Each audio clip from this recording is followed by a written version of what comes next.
Hello दोस्तों, स्वागत है आपका हमारे दीक्षित पाठशाला यूट्यूब चैनल में। तो दोस्तों, आपने देखा होगा कि जो हमने पिछली क्लास में आपके लिए व्यंजनों का जो वर्गीकरण है वो पूरी तरह से हमने समाप्त करा दिया है। तो आज की हमारी क्लास बहुत ही शानदार होने वाली है और वो क्लास है व्यंजनों के उच्चारण स्थान के ऊपर। तो हमें इस बात का भी ज्ञान होना बहुत ही आवश्यक है कि हमारे जो व्यंजन हैं इनका जो ध्वनि का उच्चारण स्थान है वो कहाँ है, कि कौन से व्यंजन की आवाज कंठ से निकलती है, किस व्यंजन की आवाज तालु से निकलती है, किसकी दंत से निकलती है। तो आज इसके बारे में हम चर्चा करेंगे। तो फ्रेंड्स, अगर आप हमारे चैनल पर न्यू यूजर हैं तो हमारे चैनल को सब्सक्राइब कीजिए और वीडियो को लाइक कीजिए और साथ ही घंटी वाले बटन को दबाकर ऑल पर सेट करें, जिससे हमारा आने वाला हर नया वीडियो आप तक आसानी से पहुंच सके। तो अब चलते हैं फ्रेंड्स क्लास की तरफ। तो सबसे पहले हम देखेंगे हमारे वर्गों की संख्या कितनी होती है। तो इन वर्गों की जो संख्या है वो 5 होती है। कितनी होती है वर्गों की संख्या? हिंदी वर्णमाला में 5 होती है।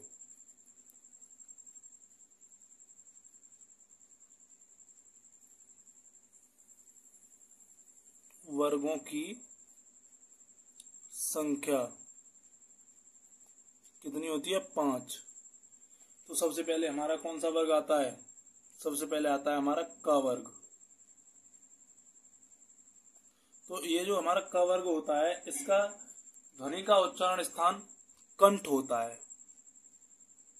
कहाँ होता है? कंठ, यानी गले से। गले से इसका उच्चारण होता है। इसके अंतर्गत हमारे कौन कौन से व्यंजन आते हैं? तो वो हमारे आते हैं फ्रेंड्स क,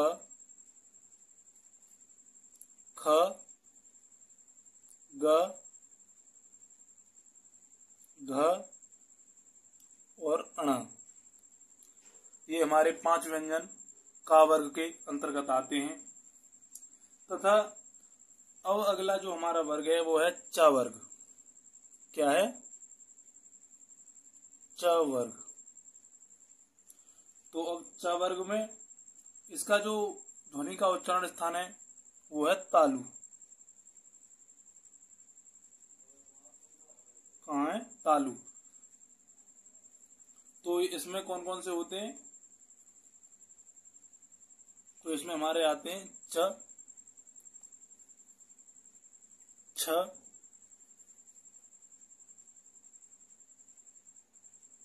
ज, झ,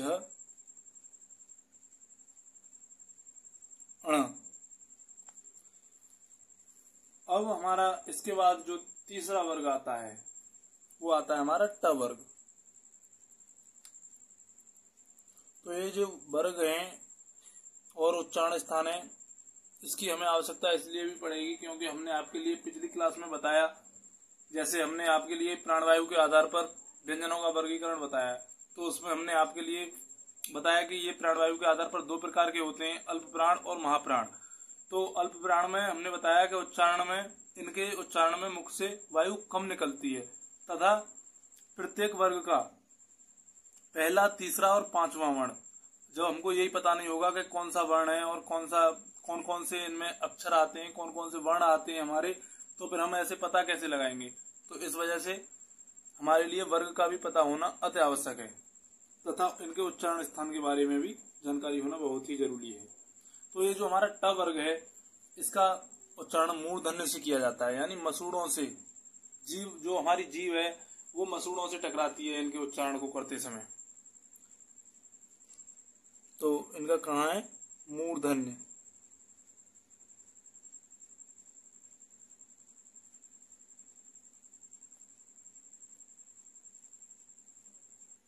मसूड़ों से। तो इसके अंतर्गत हमारे कौन कौन से वर्ण आते हैं? सबसे पहले हमारा आता है ट, फिर आता है हमारा ठ,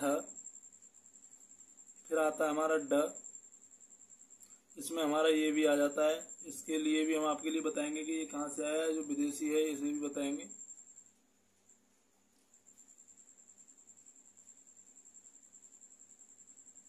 ढ,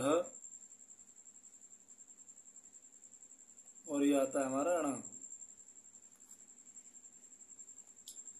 अब चलते हैं हम अगले वर्ग की ओर। तो अगला जो हमारा 5वां वर्ग है, वो चौथा वर्ग है, सॉरी, जो चौथा वर्ग है वो है हमारा त वर्ग। तो त वर्ग का जो हम उच्चारण करते हैं वो दंत से करते हैं, यानी जिस समय हम इनका उच्चारण करेंगे तो हमारी जीभ जो है वो दांतों से टकराएगी इनके उच्चारण, जैसे त, थ, द। तो फ्रेंड्स, आप इसका उच्चारण अपने आप भी करके देख सकते हैं कि इसकी जो आवाज है वो कैसे निकल रही है और हमारी जीभ कहाँ टकरा रही है। तो इनका जो उच्चारण है वो कहाँ से होता है, दंत से। तो इसके अंतर्गत कौन कौन से हमारे वर्ण आते हैं, वो आता है हमारा सबसे पहला त, फिर उसके बाद आता है थ, फिर उसके बाद आता है हमारा द, फिर आता है ध, और फिर आता है न।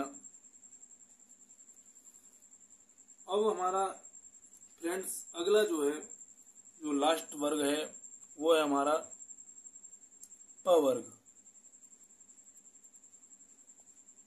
क्या है, प वर्ग। तो प वर्ग का जो हम उच्चारण करते हैं वो ओष्ठ के आधार पर करते हैं, यानी होंठ के आधार पर। तो इसके अंतर्गत हमारे कौन कौन से वर्ण आते हैं। सबसे पहले हमारा आता है प, फ, ब, भ और म। तो ये जो हमारा प वर्ग है, इसका जब हम उच्चारण करेंगे तो इसमें केवल हमारे होंठ ही चलते हैं। तो जैसे हम करेंगे प, फ, तो केवल हमारे दोनों जो होंठ हैं वही चल रहे हैं, इसमें जीभ का, दांतों का, किसी का कोई महत्व नहीं है, केवल इसमें हमारे ओष्ठ चलते हैं। तो ये जो हमारे व्यंजनों का उच्चारण स्थान है वो इस प्रकार समाप्त होता है। तो ऐसे ही अच्छी क्लास पाने के लिए बने रहे हमारे चैनल के साथ और हमारे चैनल को सपोर्ट करें, सब्सक्राइब करें। अगर वीडियो अच्छी लगी हो तो वीडियो को लाइक करें और कमेंट करें, और अगली क्लास का इंतजार करें। और ऐसे ही अच्छे कंटेंट के साथ हमारे चैनल के साथ पढ़ते रहें और इंतजार करें अगली वीडियो का। जब तक के लिए जय हिंद दोस्तों।